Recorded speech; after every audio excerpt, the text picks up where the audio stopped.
Hi, friends. It's the Evolving Guys here. Welcome back to the channel. Thanks for those who've been following along on our Master Set Challenge for Temporal Forces. Today, I'm talking about what we found in booster box number 5. The opening of the booster box is in a different video, so if you did watch that, you can watch us open the actual packs. And then this video is intended to do a little bit more systematic summary. And again, for those who are new to the challenge, we bought a booster box case of Temporal Forces, and we're opening it one booster box at a time to see how close we can get to a master set from those 216 packs. So you can see here are the results of our first 4 booster box openings. There were 218 cards in Temporal Forces. And so you can see after booster box number 1, we pulled 149 of those cards. That makes sense, of course, because everything is needed, even the commons, uncommons, etc. So after the first booster box, we had 68% of the cards in the set. After booster box number 2, we added 15 more cards, up to 75%. After booster box number 3, we added another 16 cards to get up to 83%. And then this last booster box, number 4, at least, was a little harder. Obviously, we're now pulling more duplicates and doubles, and it's going to be harder to get closer and closer to that full master set. So we only added 6 new cards in booster box number 4. So this is where we left off at the end of booster box number 4, is we were 85% complete. If you're just looking at the 218 cards, we're also collecting the reverse hollows. But one aspect of this challenge is we're not only restricted to what we pull out of the 216 packs, but anything we pull out of there that's a duplicate or trainers that we can resell, that all is stuff that we can resell on the secondary market through our eBay store or through some local shops where we sell things. And then that money can come back into the master set. So as of the end of booster box number 4, we had actually netted $61.33. So this is after fees that we're paying to the different vendors in eBay. And of course, we have a lot of other things listed that haven't sold. So this is actual sales. This is money in our hand that we can use. So this is where we stood after booster box number 4. To show it a little bit differently, if you look at the cards by rarity, you can see that we have all the commons, all the uncommons, all the regular rares, all the double rares. And so maybe not surprisingly, what we're really working on are these higher rarity cards or more difficult cards to pull. But after 4 booster boxes, we were over halfway on illustration rares. We were halfway with ultra rares. We had found a special illustration rare in 3 of our 4 booster boxes to that point. So we had 30% of the way there. Hyper rares were the one type of card that we were having trouble finding. Only 1 out of the first 4 booster boxes. So we still have a ways to go on those. Ace specs, there have been 2 in most of our boxes. There was 1 in one of the boxes. So we have now pulled 6 of the 7. We're still searching for 1, but I'm pretty confident we'll find that. And then on the reverse hollow front, we've pulled 133 of the 140 reverse hollows. So most of the way there, just a handful of cards that we're still looking for. And so at this point, because we've opened so many, it probably makes more sense, instead of talking about what we have, I think we should talk about what's missing. And so I'll do it by type of card. And I have a few slides here to walk through what we're still seeking as we open these last 2 booster boxes. So for illustration rares, we're missing 10. After 4 booster boxes, we're still looking for these 10. I know it's hard to see the Pokemon on the cards, but you can see we still have a handful here to find. And the total, but the nice thing is the total of all these cards is only a little over $40. So when it comes to buying them on the secondary market, when it comes to that, we're still, of course, hoping to pull a handful more of these. And especially if we can pull the higher value ones, that will help our dollars go a little further when we go to pick up the ones that we're missing. So this is where we are in illustration rares. These 10 are remaining. For ultra rares, we have 9 left, including Gengar, which is the most expensive. But even with that, when you add up the price of all these, they're only a little over $30 for these remaining 9. So those 2 buckets of cards, not too bad.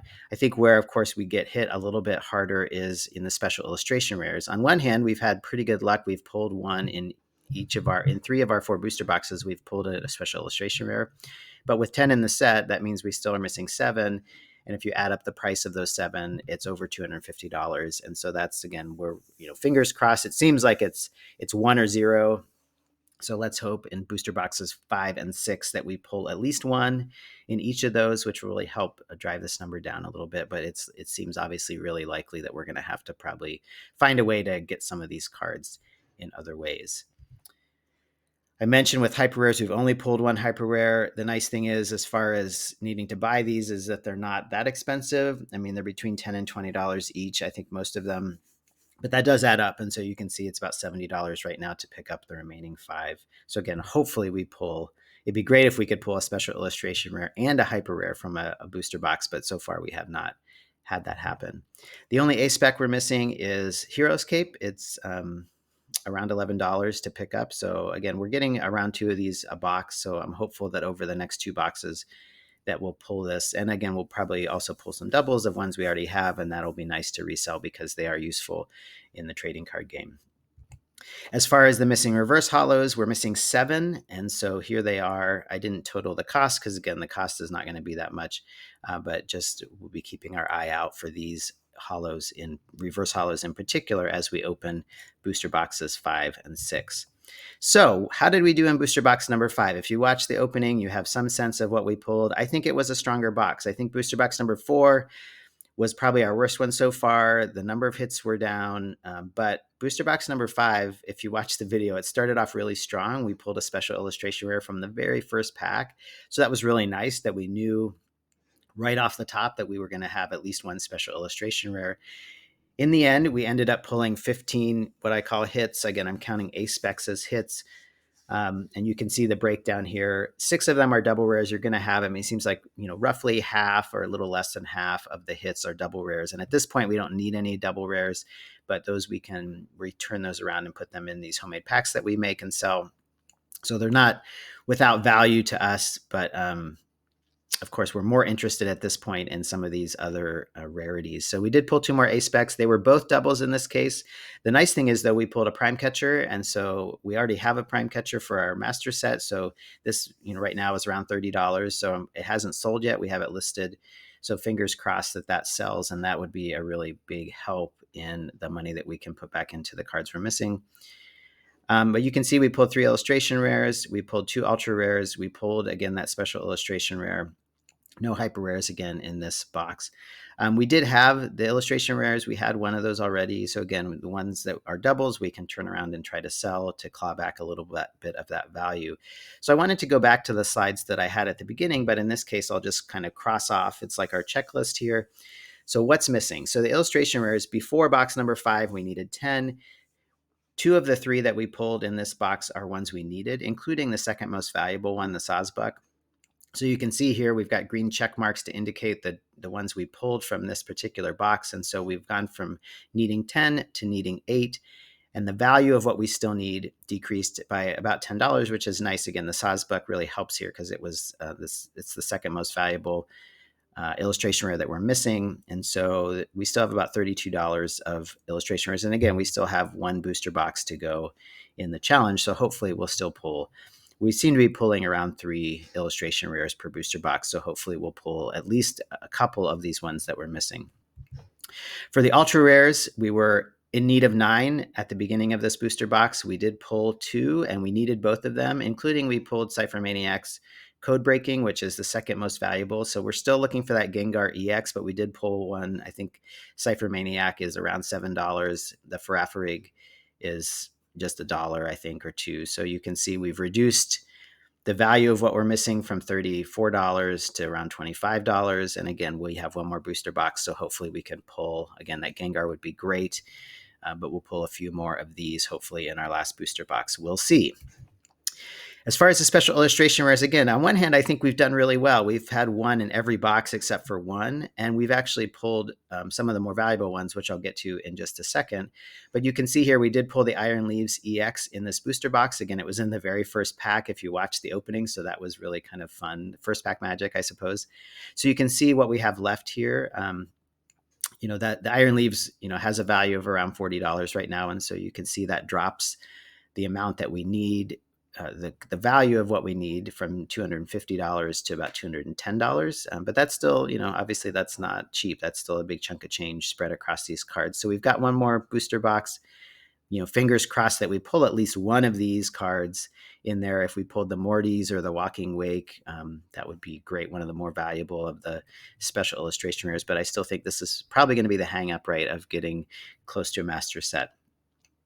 As far as the reverse hollows, I know that these aren't so much about value, but just the kind of quirkiness of that we've opened 5 booster boxes and we still have not pulled a reverse Salvatore and we have not pulled a reverse Coridon. So those are the two, and those will definitely, as we open booster box number 6, which we haven't done yet in person, and we'll do that on video so we can post that next week. But we're still going to be looking. So those are the two we'll really have our eye on, and again, just kind of the quirks of making packs or putting packs together that we're still missing those two. And like I've said in other videos, of course, we're hoping for a master set of reverses out of all of this. But in addition to that, we're keeping track of it. If we can get close to a full second master set, it might be unlikely at this point. But we're getting like somewhat close to a full second master set. And I think if we could sell that off in like as one lot instead of selling off individual reverses, most of the individual reverses, of course, don't have a ton of value, but maybe there's a way we can package up some of these reverses, especially again, if we had a full master set of reverses. I think we could sell that for a decent amount for someone who's looking for that. And that could really go a long way as far as money that we could put back into the master set.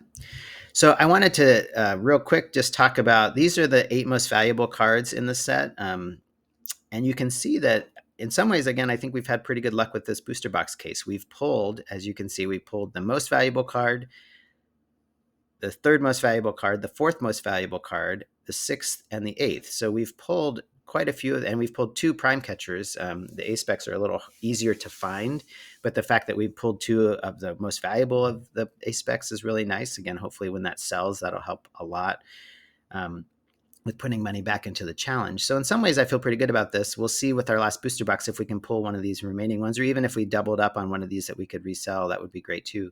But in some ways, I feel pretty good about this. Of course, the flip side is that we're still missing enough of them, $200 worth of them. And so again, this is all in the spirit of an experiment to see if it makes more sense to open these packs versus buying the singles.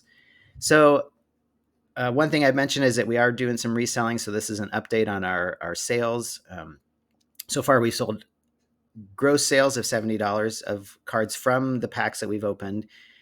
And the net is only $43. Again, I've talked in other videos about the fact that, especially for low value cards, your margins are not really great on those because you're still paying the same shipping and you're still paying the same 30-cent per transaction fee by eBay. And then you're paying on top of that the 12% or 13% that eBay charges. So if you sell a card for $2 or $3, 2/3 of that is eaten up in fees and other costs. But if you do sell a card that's $5 or $10 or $15, again, if the prime catcher sells for 30, we're going to net maybe 25 of that, because again, those fixed costs don't change if the value of the card goes up. And so anyway, most of what we've sold are, sets of trainers, are sets of hollow rare cards that people want to use for their decks, like the Dunsparce. So we've had good luck moving those. They've moved pretty quickly when we posted them, but our yield is not, the percentage of our yield is not that great. I've mentioned too that we sell packs locally. So the bulk EXs, the bulk double rares that we're pulling, instead of selling those because maybe they're worth 30 or 40 or 50 cents, or in some cases, maybe they're 80 or 90 cents or a buck, instead of selling them as singles, we put them into packs that we sell for $4 and $5. And our margins on those are better. So we've had gross sales of around $80. Our net on that is about $50. And so you can see in total, and again, this is part of the whole experiment, is not just what can we pull from our 216 packs, but what money can we make out of the things that we don't need in those packs that we can put back into the master set. So in some ways, I feel pretty encouraged. We've had $150 of total sales. We've yielded a little less than $100. And again, hopefully that will grow. We have, for example, the prime catcher I mentioned is listed right now for $30, and hopefully that will sell. If we pull a double special illustration rare, we've got a few lower value illustration rares. The Iron Crown EX double rare is also listed. I think that's, maybe $5 now. So anyway, hopefully that all will add up and give us at least a little bit to work with. And as you can see from the earlier figures, $95 is not going to, it's only about halfway to what we would need to buy the remaining special illustration rares. So that's a little maybe more discouraging. But on the other hand, $95 is more than enough to buy all the remaining illustration rares, all the remaining ultra rares, and even get a few of the hyper rares. So as far as number of cards, I think we could go a long way with just even $100, and hopefully this number will grow. And again, hopefully we pull some of those remaining cards in our last booster box to make, then we don't need to buy those. So in summary, after 5 booster boxes, we're getting close to the end. We have one more booster box to open, and there is actually, I'll tease a little surprise I think we have after that, which I'll hold for later as far as this Master Set Challenge. There's a little wrinkle I'm going to throw in at the end. But you can see where we are.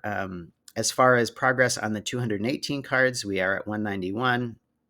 So that gets us 88% of the way there. The value of what we've pulled, according to the Collector app, which includes all the regular cards and the reverse hollows, if you add all those in together, it's around $400. And so if you divide that by 5, the 5 booster boxes, that's about 81. We've pulled about $80 of value, which is probably like wholesale price. It's a little less than we paid, but pretty close actually. But then also to figure in, we've got this $95.09. If you divide that by 5, actually I have the wrong figure in here, 90.83, but you get the idea that, we also have, if you average that out across the 5 booster boxes, we also have we've sold off about $20 of value from each booster box. So we're still roughly at about $100 between the value of what we pull and what we're able to resell. We've gotten about $100 of value out of each booster box, which is basically about what we paid for it. And you can see that overall, when you add in the reverse hollows to the total, we have pulled 329 of the 358 cards that we're looking for in Temporal Forces, or 92%. So again, we'll see how we do. We've got one more booster box to open. We'll open that. We'll post the plan now is to post the opening video next Monday, and then we'll post the summary video next Thursday, and that'll be kind of a good check-in to see, after a full case of booster boxes, how close did we get, and what money do we have to work with to be able to supplement what we were not able to pull. So thank you guys for watching. Thanks for following along on this journey. It's been fun for us. It's something we'd probably do anyway, and so just putting it on video has been fun for us, and hopefully, I'd love for you to like the video, to subscribe to the channel. Please leave a comment down below so that we have a sense of your own collecting journey, your own approach. How are you doing? Are you even collecting Temporal Forces? What do you think of this set? What's your strategy for mastering the set if that's what you're trying to do? We'd love to hear from you. So thanks again for following the channel. Thanks for watching, and keep your eyes peeled for more videos soon.